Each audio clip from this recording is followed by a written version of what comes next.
Αυτό σήμερα θα είναι ένα ιδιαιτέρως πρωτοποριακό vlog, podcast και μακροατή, διότι θα είναι ένα vlog χωρίς εικόνα. Πράγμα το οποίο δεν βγάζει νόημα. Γιατί δεν λες απλά ότι θα κάνεις ένα ταξιδιωτικό επεισόδιο podcast? Διότι από αυτό έχω κάνει, από το άλλο δεν έχω κάνει, αλλά για να κάνω πρέπει να με βλέπεις, να βλέπεις δηλαδή τη φάτσα μου, και μια χαρά έχω χτίσει το ακροατήριό μου μέχρι στιγμής. Δεν χρειάζομαι ένα ακροατικό βατερλό έτσι στα καλά καθούμενα. Κανένας δεν θέλει να βλέπει αυτό ενώ ακούει εκείνο, εάν το τίμημα του εκείνου είναι να βλέπει αυτό που θα έβλεπες αν τελικά αυτό ήταν όντως ένα ορθόδοξο vlog. Με λίγα λόγια, θα προσποιηθούμε ότι αυτό είναι vlog, να κάνω κι εγώ το κομμάτι μου, θεωρώντας ότι επιτεύχθηκε αυτός ο στόχος, ενώ στην πραγματικότητα αυτό που πρόκειται να ακούσεις είναι ένα ηχητικό διπορικό για το ταξίδι που κάναμε εγώ, η Συμβία και η θυγατέρα εις τα Παρίσια.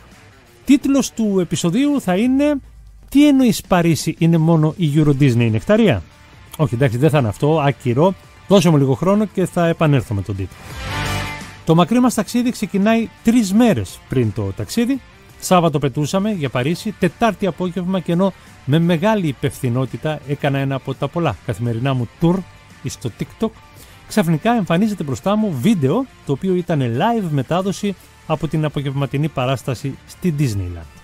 Η πρώτη μου σκέψη βεβαίως ήταν η αναμενόμενη, ότι δηλαδή μας παρακολουθούν τα κινητά, ό,τι αναζητάμε από τις οθόνες και ό,τι λέμε και περνάνε μέσα από τα ακουστικά του κινητού, οι άνθρωποι εκεί κάπου δεν ξέρω πού τα παρακολουθούν. Δηλαδή με λίγα λόγια, ο υπάλληλος της Google που με έχει αναλάβει ξέρει ακριβώς πώς αποκαλώ τη γυναίκα μου όταν αυτή δεν είναι μπροστά, και θα τον παρακαλέσω να σταθεί εχέμηθος και επαγγελματίας τουλάχιστον σε αυτό. Μετά λοιπόν την πρώτη μου αντανακλαστική συνωμοσιολογική σκέψη, επικεντρώθηκα στην εικόνα, η οποία τι έδειχνε τώρα? Έδειχνε τη Disneyland με ψηλόβροχο. Έδειχνε από πάνω και έναν ουρανό πιο γκρίζο και από το... Εντάξει, δεν ξέρω κάτι που να είναι αρκετά γκρίζο για να το παραλυρίσω, οπότε θα μείνω εδώ, θα σκεφτώ ίσως κάτι αργότερα, ίσως να σκεφτείς κάτι εσύ. Μην τα κάνω όλα μόνος μου. Έχει γούστο, λέω, και ανοίγω το θαυματουργό το Google, που λίγο πριν με ρουφιάνευε, στη γυναίκα μου, να δω τι ακριβώς παίζει. Πλήκτρο λόγο λοιπόν, Paris 7 Days Forecasting. Επειδή είμαι και εξαιρετικά διεθνής τύπος, τελικά forecast έπρεπε να γράψω, διότι δεν είναι ρήμα. Οκ, ίσως και να ξέρει καλύτερα το Google. Πατάω Enter και μου βγάζει 7 μέρες. Με συννεφιά, βροχές, βροχές, βροχές, καταιγίδα, συννεφιά. Και εννοείται, Νικολάκη μου, τι νόμιζες, ότι κανόνισες να πας καλοκαίρι στο Παρίσι? Μα ρε φίλε, κανόνισα τέλη Ιουνίου. Αυτές ήταν οι μέρες που κανονίσατε να πάτε, έτσι? Τι νομίζεις ότι δουλεύει καλύτερα στο σύμπαν, το ημερολόγιο ή το πόσο θα επιλέξει να διασκεδάσει με την περίπτωσή σου? Και κάπως έτσι έμαθα, ακροατή μου, ότι θα κάνω καλοκαιρινές διακοπές στο Παρίσι, το οποίο εκτάκτος, λόγω της καθόδου μας στις γειτονιές του, ντύθηκε Λονδίνο του Νοέμβρη, και δεν είμαι σίγουρος μήπως θα έχω την ευθύνη και της ματέωσης των Ολυμπιακών Αγώνων λόγω ακραίων καιρικών φαινομένων. Δεν ξέρω αν θα καταφέρω, αν θα μπορέσω να αντέξω αυτό το ψυχολογικό βάρος. Ωστόσο, τα μετέφερα όλα αυτά τα στοιχεία στη Συμβία μου και τη θυγατέρα και αποφασίσαμε από κοινού ότι δεν θα μας χαλάσει τίποτα τις διακοπές. Αν ο καιρός έχει κέφια, εμείς έχουμε τόσα και άλλα τόσα. Ούτε οι βροχές θα μας τις χαλάσουν, ούτε ο αναβρασμός έπειτα από τις ευρωεκλογές με την άνοδο της Λεπέν και τις εκδηλώσεις διαμαρτυρίας, ούτε ότι το τελευταίο μήνα, λόγω ακριβώς επειδή πλησιάζουν οι Ολυμπιακοί Αγώνες, οι τιμές έφτασαν στον θεριό και ακόμα παραπάνω, ούτε μια κρίση νευροδερματοπάθειας που μου παρουσιάστηκε και έτρεχα πρώτη τελευταία μέρα σε δερματολόγο, διότι υπονόησαν η γύρω μου ότι μπορεί να έχω ερπιτηράντα και αν τον αφήσω να εξελιχθεί θα μετατραπεί από την φαγούρα, την έντονη που είχα, εν πάση περιπτώσει, σε αφόρητο πόνο, ούτε ότι την εβδομάδα πριν τις διακοπές μου ήρθε ένα μπιλιέτο με πρόστιμο από κάμερα. Τίποτα, μα τίποτα από όλα αυτά δεν θα μας χάλαγαν τις διακοπές μας. Πονάν μωρέ τα παλικάρια από 60 βουρδουλιές, από καμένο σίδερο στα κολομέρια, από βγάλσιμο με τα νάλια των μεγάλων νυχιών και λίγο αλάτι στις πληγές που θα δημιουργήσουν όλα αυτά τα πολύ όμορφα. Σιγά, με λίγο αλάτι γίνεται η ζωή μας πιο νόστιμη.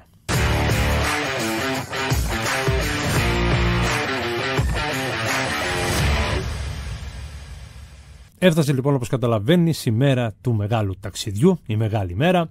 Σηκώθηκα το πρωί κρατώντας έτσι μία πισινή, να σου πω την αλήθεια, έτοιμος ότι θα ακούσω κάτι του τύπου ότι τελικά το Παρίσι ήταν μια απάτη. στη συνείδηση της ανθρωπότητας. Ότι δεν υπήρξε ποτέ, και αυτό το ανακάλυψε μια ερευνητική ομάδα την προηγούμενη μέρα, και πλέον εκεί που μας κορόιδευαν τόσα χρόνια ότι υπάρχει ένα Παρίσι, τελικά είναι κάτι αποθήκες με οπωροκυπευτικά και κατεστραμμένα λάστιχα αυτοκινήτων. Ναι, μαζί αυτά τα δύο. Έτσι το φαντάστηκα, τι θες εσύ τώρα? Ή ότι θα ξυπνήσω και θα ενημερωθώ πως έχουν ματαιωθεί όλες οι πτήσεις εντός Ευρωπαϊκής Ένωσης έπειτα από ένα μπαράζ αεροπειρατιών, όπου τα αεροπλάνα κατέληξαν στην Αλγερία και τα άλλα στη Σενεγάλη και κάποια πήγαν, δεν ξέρω εγώ, στο Μαρόκο από παραστρατιωτικούς αντάρτες. Αλλά παραδόξως, τίποτα δεν έδειξε να κυρώνει το ταξίδι μας. Οπότε θα το κάναμε μια χαρά. Από τη μία βεβαίως δεν έγινε καμία καταστροφή, από την άλλη δεν μας άφησε να μείνουμε και άνενιας. Έτσι, το σύμπαν μας κράτησε σε μια πολύ αμυδρή σχετική εγρήγορση, διότι ήταν η πρώτη πτήση στη ζωή μου, η πρώτη που ζήτησα ένα αναψυκτικό από τον αεροσυνοδό. Ναι, δεν είχα αεροσυνοδό γυναίκα, τόσο τυχερός ήμουνα.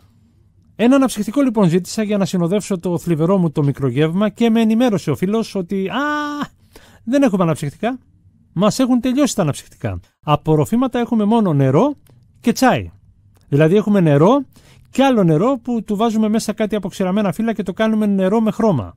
Και μάλιστα μου το είπε και με ύφος, εκτός από το ότι έξω είχε 45 βαθμούς και μου μιλούσε για τσάι, μου το είπε και με ύφος ότι ναι, αυτό είναι το φυσιολογικό. Να μας τελειώσουν τα ροφήματα και να μην ανεφοδιάσουμε πριν την επόμενη πτήση.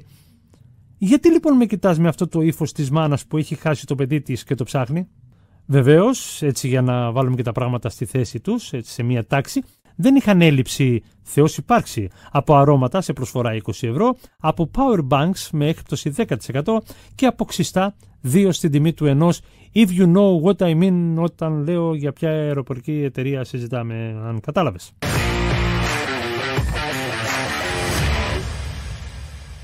Μπήκαμε που λέει στο αεροπλάνο μέσα Ιουνίου στην Πάφο με 107 βαθμούς Κελσίου να λιώνουν μέχρι και τα σωθικά από κατεψυγμένο σώμα που συντηρείται στην πιο βαθιά κατάψυξη, και κατεβήκαμε έπειτα από 4,5 ώρες, ακόμα στα μέσα Ιουνίου, δηλαδή δεν χρονοταξιδέψαμε. Κατεβήκαμε που λέει στο Μπουβέ ή Μποβέ με 13 βαθμούς Κελσίου και 7 στρώματα σύννεφα σαν ταψί με μπακλαβά.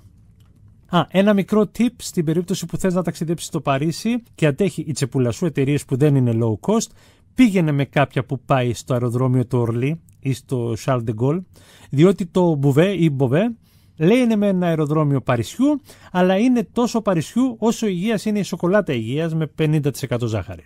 Είναι 85 χιλιόμετρα από το Παρίσι, πρέπει να πάρεις λεωφορείο, να πας στο τρένο, να πάρεις τρένο, να πας στον τερματικό και από εκεί να πάρεις κάτι άλλο, ή μετρό ή άλλο λεωφορείο για να πας εκεί που μένεις.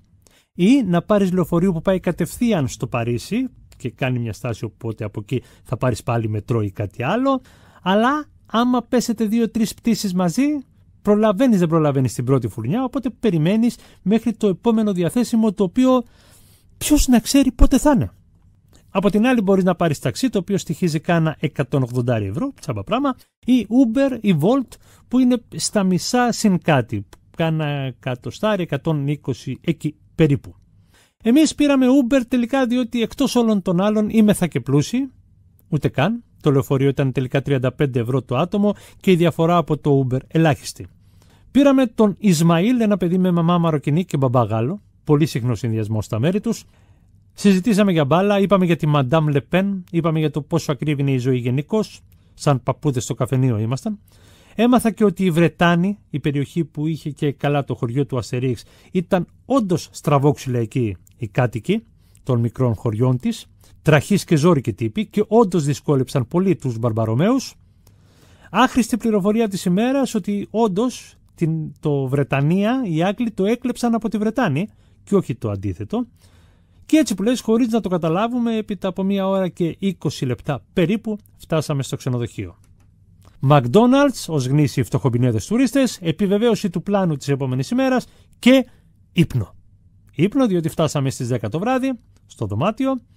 Βράδυ εδώ στις 10 η ώρα, εκεί ήταν σούρουπο, 10:30 νυχτώνει. Μέχρι να τακτοποιηθούμε λοιπόν να φάμε και να αδράξουμε τη χολυστερίνη μας είχε πάει 11:30. Είμαστε και κάποιας ηλικίας.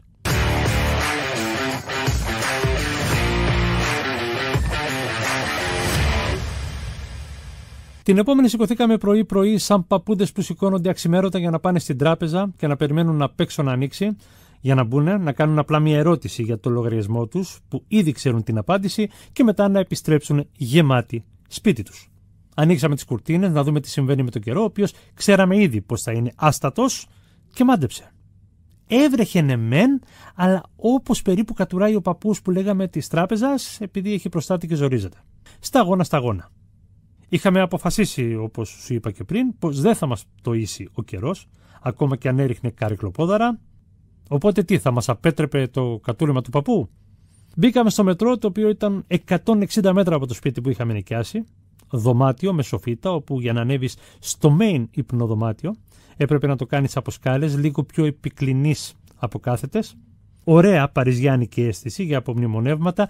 Όχι τόσο καλή ιδέα όταν επιστρέφεις από μια μέρα κατά την οποία το smartwatch σου έχει γράψει 25.000 βήματα.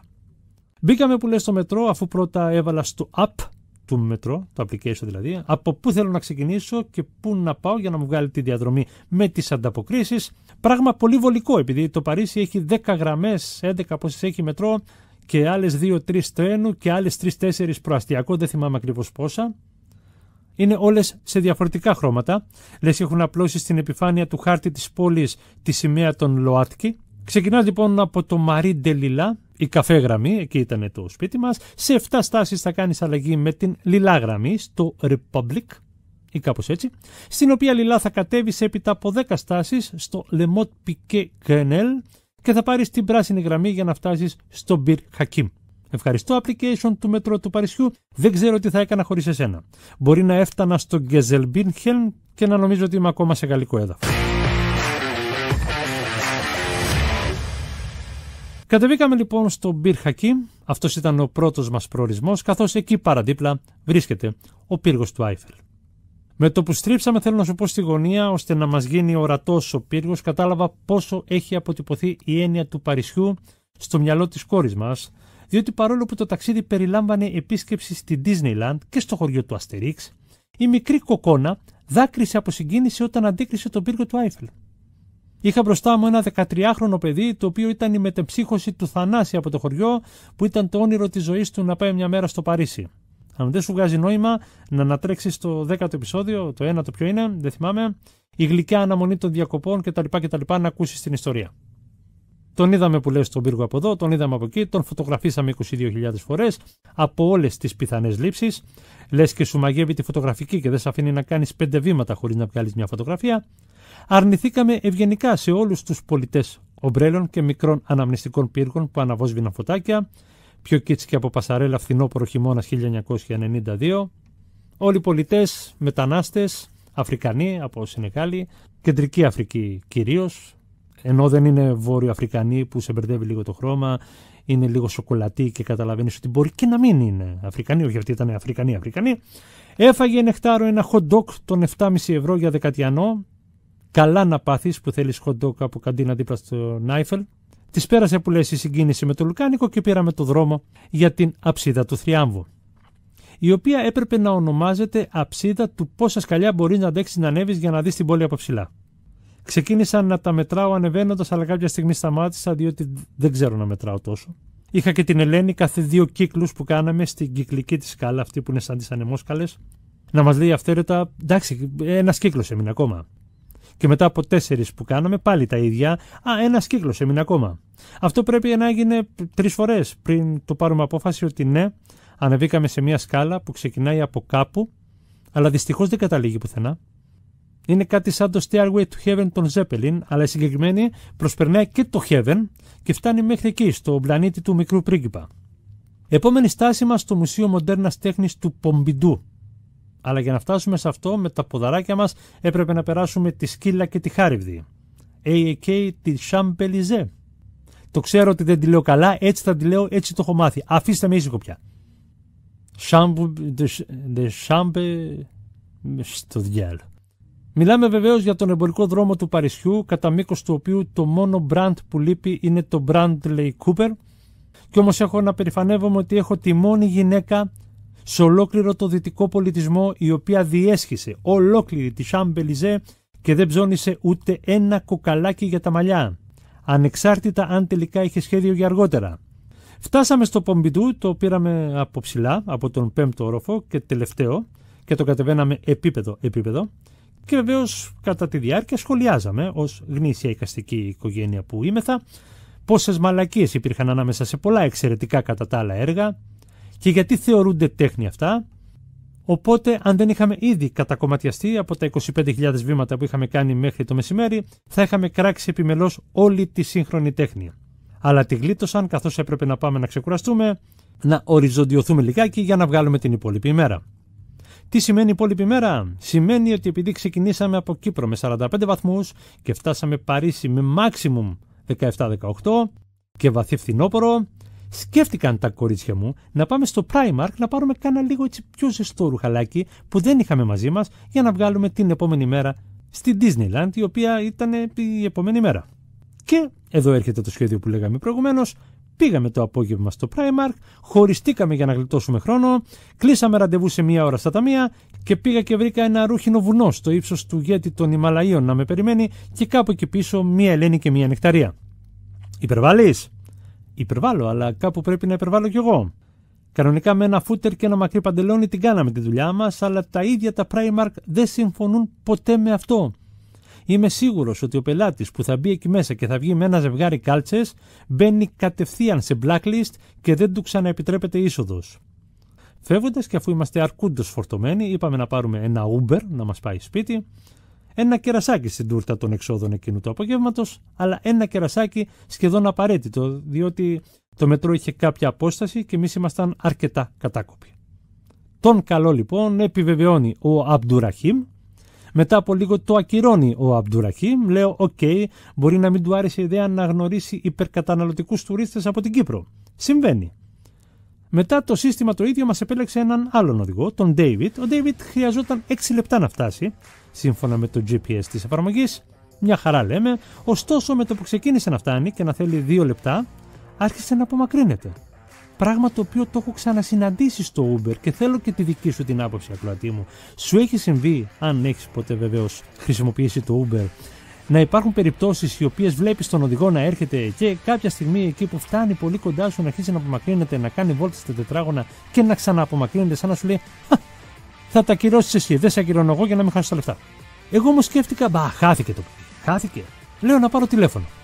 Να ακούσω και για περίπτωση Uber το κλασικό: έχει φύγει το παιδί, είναι στο δρόμο. Ναι, αλλά σε ποιο δρόμο είναι? Έφτανε κάπου, ξεκίναγε να επανέλθει, στα μισά ξεκίνησε πάλι να απομακρύνεται. Σκοτσέζικο ντουζ ο Ντέιβιτ. 5 λεπτά, 3 λεπτά, 2 λεπτά, 4 λεπτά. Μετά ξαφνικά έβγαινε περιφερειακό 9 λεπτά. Και αυτό έγινε για κάποια λεπτά, μέχρι να μπινελικιαστεί εξ αποστάσεως, αποσύσουμε την οικογένεια και να τον ακυρώσουμε για να μας στείλουν έναν άλλον να φτάσουμε σπίτι, να φάμε και να ξεραθούμε. Μας επέλεξαν τελικά κάποιον που ευχαριστούμε πάρα πολύ. Μας έκανε τη τιμή, ήρθε, μας πήρε και μας πήγε στο σπίτι μας. Λοιπόν, αυτό ήταν το πρώτο μέρος αυτού του εικονικού ταξιδιού, στο actual ταξίδι μας στα Παρίσια. Κράτα ανάσα και κάνει υπομονή, διότι την επόμενη εβδομάδα έρχεται το δεύτερο μέρος και δεν ξέρω αν θα είναι και το τελευταίο. Άλλωστε, τι ξέρουμε να κάνουμε καλύτερα από οτιδήποτε άλλο σε τούτο το ταπεινό podcast? Να φλιαρούμε, ακροατή μου, να ξεχυλώνουμε και να επιμικρύνουμε το οτιδήποτε και μετά να απορούμε πώς καταφέραμε και πήγαμε από το σημείο Α στο σημείο Β με 9 στάσεις συμπεριλαμβανομένου του σημείου Λάμδα, ξέρω εγώ. Δεν ξέρω γιατί είπα Λάμδα. Μάλλον από τις ασπίδες των Σπαρτιατών, διότι για κάποιο λόγο αυτό έχω τώρα στο μυαλό μου. Δεν ξέρω τι να σου πω, βγάλε άκρη μόνος σου, εγώ τα έχω παρατήσει από καιρό.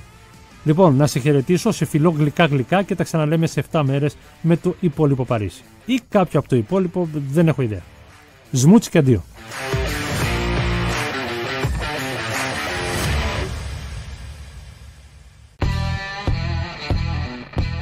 Το τι στο podcast συμβαίνει που μόλις ακούσατε προς το παρόν είναι μια ευγενική προσφορά του ελεύθερου χρόνου που διαθέτω. Ελπίζω στο μέλλον αυτό να αλλάξει, να έρθει μια εταιρεία κολοσσός να το αγοράσει, να γίνω πάμπλουτος, να μην έχω ανάγκη τη δουλειά, να αφοσιωθώ σε αυτό, να βγάζω ένα επεισόδιο κάθε 12 ώρες, να γίνω influencer, life coach, career motivator, inverter και low consumption device κατηγορίας A+.